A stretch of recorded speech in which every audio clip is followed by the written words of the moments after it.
안녕하세요. 아열람 장한식입니다. 최악이 막다른 길에 있다고 해도 긍정의 믿음이 있다면 신기하게도 풀 수 있는 방법이 생긴다고 저는 믿고 있습니다. 오늘 여러분에게 추천 공유하는 책은 모두 다 괜찮아질 거란 믿음이 카테고리의 앞으로 좋은 일만 있을 나에게 란 책으로 긍정의 문을 열어보도록 하겠습니다. 예전에 내 오른쪽 눈은 복시란 병을 앓았다. 복시는 언제든지 재발 우려가 있는 병이다. 처음 듣는 단어라면 눈에 엄청난 빛 번짐이 발생하는 병이라고 생각하면 된다. 눈앞의 모든 물체가 두 개로 보이는데 하나는 실체인 진상이고 다른 하나는 허구인 잔상이다. 복시가 괴로운 건 잔상이 꽤 뚜렷하게 보이기 때문이다. 마치 내 세상이 만화경이 된 것처럼 눈앞의 물체가 모두 뒤섞여 버린다. 복시가 발생하는 원인 중 하나는 뇌신경 마비다. 나의 경우엔 눈을 움직이는 신경에 이상이 생기면서 내 오른쪽 눈의 근육이 힘을 잃었고 양쪽 눈의 초점에 문제가 생겼다. 복시란 병명은 의사가 내 증상을 지칭할 수 있는 가장 알맞은 단어를 찾아 명명했을 뿐이다. 그날의 기억은 마주하고 싶지 않을 정도로 나를 무겁게 짓누른다. 직장을 떠나기 전전해였다. 나는 그날도 어김없이 아침 일찍 일어나 출근 준비를 했다. 본능적으로 욕실에 들어가 양치질을 하고는 노트북을 끌어안고 계단을 내려갔다. 계단을 내려가는데 그날따라 유독 피곤함을 느꼈다. 평소보다 초점이 흐릿한 것 같았지만 업무로 인한 피로함이 쌓여 그렇겠지 하고 대수롭지 않게 생각했다. 오토바이에 올라타 도로를 향해 페달을 밟으려고 하는데 눈앞에 보이는 세상이 내가 기억하는 평소의 세상과 달랐다. 원래대로라면 하나여야 하는데 도로의 중앙 분리선이 두 개로 변했고 집 아래의 편의점 간판도 두 개로 변했다. 앞에 보이는 사물이 진짜인지 가짜인지 분간이 안 될 정도로 모든 게 겹쳐 보였다. 그러다 정신을 차리기도 전에 자동차 한 대가 나를 향해 돌진해 왔다.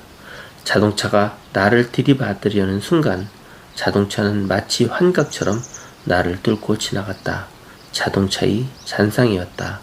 순간 등골이 오싹해지고 식은땀이 흘렀다. 처음엔 멍하니 서 있었지만 곧 까무러치게 놀라 가슴까지 죄이는 기분이었다. 갑자기 왜 이러지? 라는 말이 머릿속에 떠올랐다. 너무나도 무서웠지만 건강검진을 받기 위해 팀장에게 연차 신청서를 작성해 제출할 준비를 해야 했다. 눈앞에 보이는 것들이 섞여버리니 조심조심 오토바이를 끌고 집에 들어갈 수밖에 없었다. 집 근처 개인 병원에 가서 어찌된 영문인지 알아볼 생각이었다. 병원으로 가는 길에 너무 피곤해서 그런 거겠지.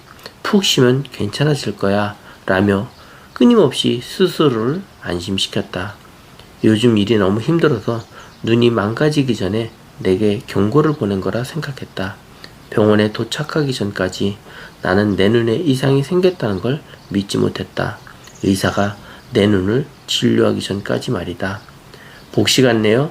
오른쪽 눈에 문제가 생겼어요. 그래도 확실한 원인을 알아봐야 하니 큰 병원으로 추천서를 써드리겠습니다. 뇌 검사를 하려면 아무래도 큰 병원이 좋으니까요. 큰 병원이요? 뇌 검사라뇨? 전에 느껴본 적 없는 불안함이 마음속 저 밑바닥부터 싸하게 퍼지기 시작했다. 너무 급작스럽게 일어난 일이라 의사의 말을 따랐고 자세하게 질문하진 않았다. 지금 생각해보면 너무 많은 것을 알게 되는 게 무서워서 입을 열지 못한 게 아닐까 싶다. 작은 개인 병원에서 큰 병원으로 옮긴 후 여러 의사가 똑같은 방법으로 내 두 눈이 제 기능을 하는지 검사했다. 검사 끝에 나온 결과는 똑같았다. 오른쪽 눈이 우측 끝까지 보지 못한다는 내용이었다. 그렇게 복시를 진단받고 내 오른쪽 눈이 정상적인 기능을 하지 못한다는 결과가 떨어졌다. 가장 괴로웠던 건 검사를 했음에도 오른쪽 눈에 복시가 발생한 원인을 파악하지 못했다는 거였다. 게다가 급성이어서 의사도 소염제와 비타민을 처방해주는 것 이외엔 별다른 조치를 취하지 못했다. 마음이 놓이지 않았다. 어쩌면 현실을 받아들일 수 없어서 불안했을지도 모른다. 며칠 뒤 나는 지역에서 가장 큰 병원으로 달려가 뇌 CT 촬영을 진행했다. 뇌엔 아무런 이상이 없었고 복시 원인은 발견할 수 없었다. 의사는 6개월은 지나야 조금 더 심도 있는 진찰이 가능하다고 했고 6개월 후에도 같은 증상이 보이면 평생 오른쪽 눈에 복시란 병을 단채 살아야 한다고 했다. 평생 이렇게 살라고? 말도 안 되는 소리였다. 그때 나는 겨우 28살이었다. 사람이 최악의 상황을 겪으면 대부분 마음의 준비를 한다. 하지만 최악의 상황에 결말이 없으면 대다수 어떻게 해야 할지 모른다. 내가 걱정하는 것도 바로 이런 거였다. 내 오른쪽 눈은 언제 나을지도 모르고 어쩌면 평생 낫지 않을 수도 있었다. 회사에 장기 휴가를 신청한 후 나는 집에서 매일 똑같은 삶을 살았다. 아침에 일어나 눈을 뜨면 가장 먼저 보이는 세상이 원래대로 돌아왔는지 확인하고 시끄러운 텔레비전 소리가 마음의 불안함을 덮어주길 바라며 침대에 누워 텔레비전을 켰다. 지금 이 세상이 감기처럼 지나갈 거라고 나를 설득했다. 정말로 감기일 거라고, 며칠 지나면 말끔하게 나을 거라고 자기 체면을 걸었다. 그러나 시간이 흘러도 여전히 눈앞의 것들은 한데 섞여 보였다. 그때부터 평생 이렇게 살아가야 하는 건 아닌지 진심으로 걱정하기 시작했다. 그 무렵 나는 매일을 공포 속에서 살았다. 변해버린 세상에 반항도 해보았다. 심지어 인생을 놓아버리면 어떨까 하고 스쳐 지나가듯이 생각한 적도 있다. 남은 인생이 지금과 같다면 사람들에게 조용히 잊히고 싶었다. 그때 내 인생은 정말 답답하고 또 답답했다. 그냥 무의미했다.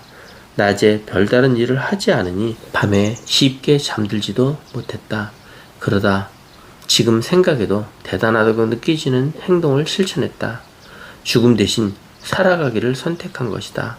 천 하나를 이마에 비스듬히 감고 오른쪽 눈을 가린 채 책을 집어들어 읽기 시작했다. 그때 왼쪽 눈이 정상적으로 사물을 볼 수 있던 게 참 다행이라고 생각한다.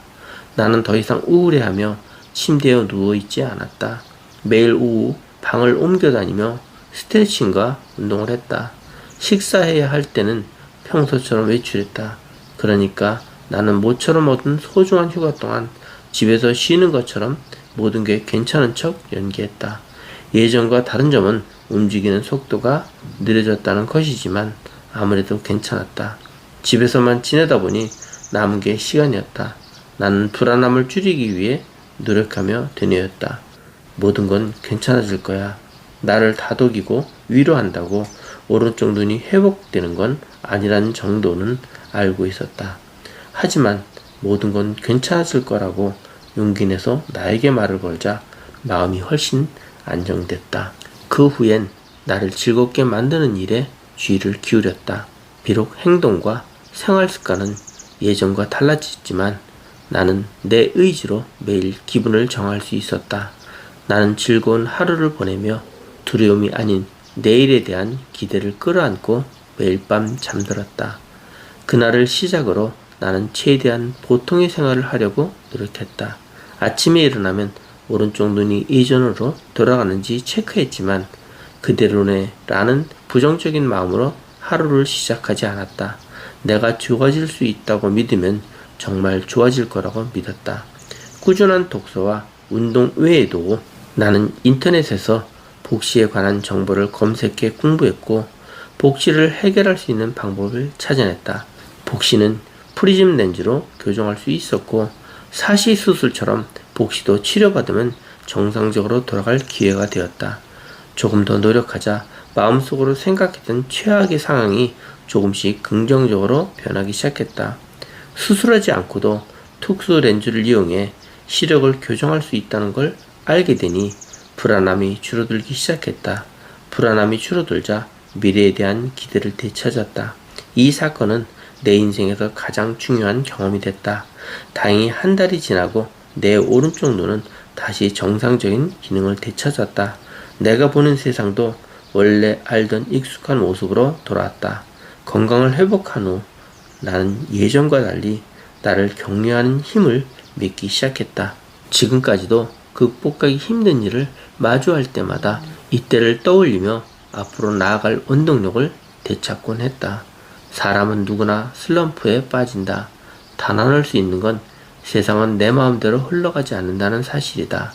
반드시 해내야 할 일인데 의욕이 사라질 때, 소중한 사람이 떠나서 슬픔에 잠길 때, 누군가의 험담으로 속상해질 때, 내 힘으로 해결할 수 없는 일이 생길 때 슬럼프가 찾아온다. 슬럼프를 부르는 슬프고 힘든 일들은 언제든지 일어날 수 있다. 하지만 슬럼프가 찾아왔을 때 중요한 건 이 한마디를 스스로에게 건네는 거다. 모든 건 괜찮아질 거야. 자신을 믿는 건 인간의 힘을 북돋는 가장 큰 원동력이다. 모든 건 괜찮아질 거라고 믿는 순간부터 모든 게 좋아지기 시작할 거다.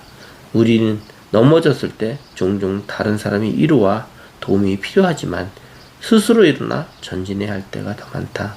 다가오지 않는 미래에 극복하기 힘든 일들이 당신을 기다리고 있을지도 모른다.